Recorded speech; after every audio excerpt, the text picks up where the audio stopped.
Hi అండి, welcome back to our channel అమ్మ చేతి కమ్మని వంట. ఇవాళ రెసిపీ వచ్చేసి బాదుషా.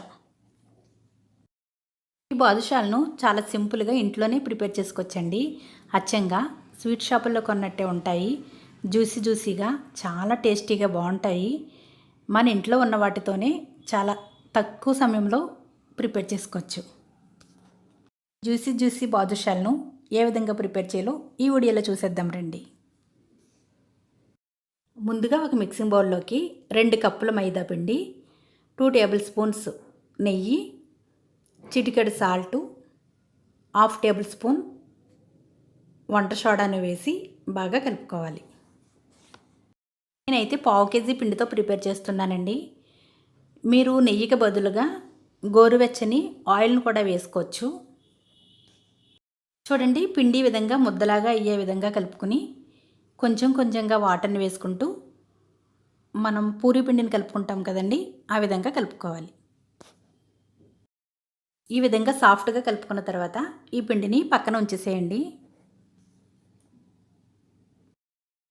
ఇప్పుడు షుగర్ సిరప్ని ప్రిపేర్ చేద్దాం. మనం ఏ కప్పుతో అయితే పిండిని కొలిచామో అదే కప్పుతో 2 కప్పుల పంచదారని వేసి 2 కప్పుల వాటర్ని కూడా వేసి మనకి గులాబ్ జామ్ పాకం వస్తుంది చూడండి, లేత పాకం, ఆ విధంగా ఉండే విధంగా చూసుకోవాలి. షుగర్ బాగా కరిగిన తర్వాత పాకాన్ని ఒకసారి మనం చేతితో చూస్తే మనకి తెలిసిపోతుందండి. గులాబ్ జామున్ ప్రిపేర్ చేసినప్పుడు పాకం చేస్తాం కదండి, అచ్చంగా ఆ పాకంలానే ఉండాలి. ఇప్పుడు ఈ పాకంలో 1/2 టేబుల్ స్పూన్ యాలకుల పొడిని వేసి మూత పెట్టేసి స్టవ్ ఆఫ్ చేసేయండి. మీకు కావాలంటే ఈ పాకంలోనే ఫుడ్ కలర్ని వేసుకోవచ్చండి. నేనైతే కలర్ వేయడం లేదు. మనం పిండిని నానబెట్టి పాకాన్ని ప్రిపేర్ చేసాం కదండి, పాకం రెడీ అయ్యేలోగానే పిండి కూడా చాలా బాగా నానింది. ఈ విధంగా నానిన పిండిని చపాతీ పిండిలా చేయకూడదండి. చూడండి, నేను ఈ వీడియోలో చూపిస్తున్నాను కదా, ఈ విధంగా పొరలు వచ్చే విధంగా చేసుకోవాలి. పిండిని ఈ విధంగా పొరల్లా చేసుకుంటే మనకి బాదుషాలు కూడా చాలా బాగా వస్తాయి. పిండి ఎంత ఎక్కువగా నానితే బాదుషాలు అంత గుల్లగా వస్తాయండి. పిండిని నిమ్మకాయ సైజు అంత తీసుకుని చేతితో ఇలా తిప్పుతూ ప్రెస్ చేస్తూ మధ్యన హోల్ పెట్టాలి.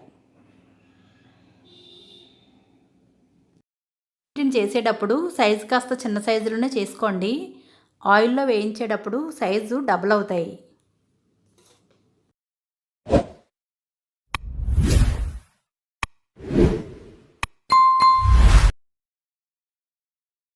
ఇదే విధంగా చేసుకుని ఒక ప్లేట్లోకి పెట్టేసేయండి.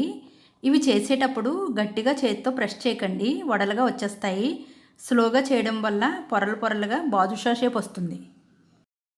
బాదుషాలు పొరలుగా వచ్చాయనుకోండి, మనకి గుల్లగా చాలా బాగా వస్తాయి. ఇప్పుడు వీటిని పక్కన ఉంచేసేయండి. డీప్ ఫ్రైకి సరిపడగా ఆయిల్ వేసి ఆయిల్ హీట్ అయ్యాక ఒక్కొక్కటిగా వేసి వేయించుకోవాలి. వేయించేటప్పుడు ఫ్లేమ్ని మీడియం ఫ్లేమ్లోనే ఉంచండి. హై ఫ్లేమ్లో పెట్టి వేయించడం వల్ల పైన మాడిపోయి లోపల సరిగ్గా ఉడకవు. వైపును బాగా వేగిన తర్వాత మరొక వైపుకు టర్న్ చేస్తూ వేయించుకోవాలి. ఈ బాదుషాలు 2 వైపులా వేయించిన తర్వాత వీటిని తీసి వేడివేడి పాకంలో వేసేసేయండి. పాకంలో బాదుషాలని వేసేటప్పుడు పాకం కాస్త గోరువెచ్చగా ఉండాలండి. అప్పుడే పాకాన్ని బాదుషాలు తొందరగా అబ్జర్వ్ చేసుకుంటాయి. పాకం కాస్త చల్లారిందనుకోండి, కాస్త వేడి చేస్తే సరిపోతుంది. సెకండ్ బ్యాచ్ను కూడా ఇదే విధంగా వేయించి పాకంలో వేసేసేయండి. సెకండ్ బ్యాచ్ని వేసి వేయించేటప్పుడు ఫ్లేమ్ని మీడియం ఫ్లేమ్లో పెట్టకండి, లో ఫ్లేమ్లో పెట్టి వేయించండి. ఎందుకంటే అవి వేయంగానే పైన లేయరు తొందరగా మాడిపోతుంది.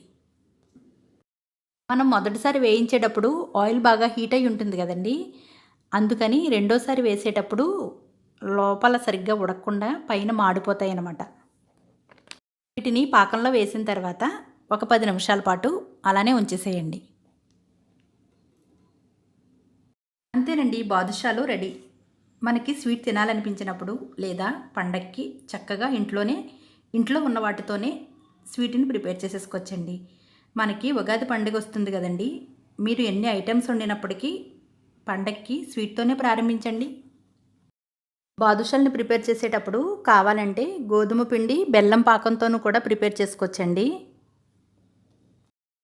మీరు కూడా ఓసారి ట్రై చేయండి.